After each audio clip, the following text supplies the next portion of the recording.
I think the interesting thing about us was that we'd come from a kind of art school background, and I certainly felt that I was doing pictures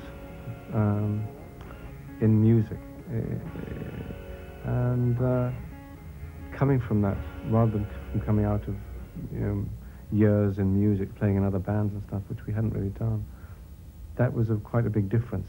It meant that the records we made were quite rough, but they were full of ideas and full of a lot of feeling.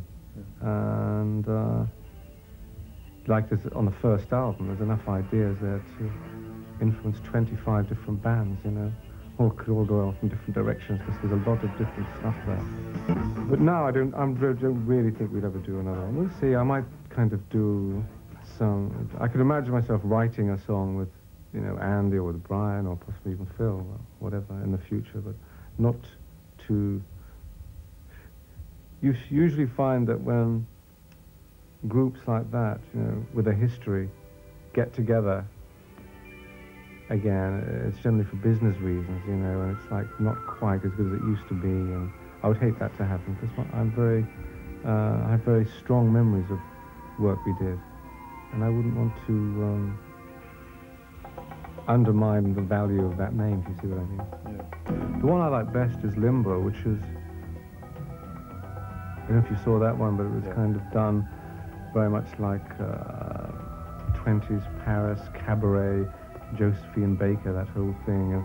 There's a thing called the Revue Nègre in Paris, and it's less like Showgirls, and it was kind of fun, and it was like a musical number, like from an old musical or something.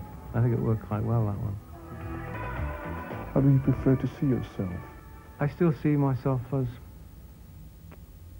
I don't know, I prefer not to think too much about it, because I always feel that you should never really study what you do too much, and there's got to be a certain kind of intuitive kind of thing about what you do. Otherwise, it'll all be just too studied, and it's like you don't want to read your own publicity, type of thing. I still see myself as an artist. I mean, that's what I studied when as soon as I kind of was at school and started reading about kind of painters and writers and so on, I knew that this is what I wanted to do, express myself in some way. And I thought it was going to be painting. It was for a while. Then I sort of found I could express myself more completely through music. Do you still recognize the child in you? Oh, very much so, yeah. In what way? Well, I've kind of, I've got two boys now, two children. They kind of, they bring out the impish, mischievous boy in me that's still left, I think. And it's very interesting how you see yourself in your offspring. And yeah, it's actually rejuvenating, I found. Secret of everlasting youth.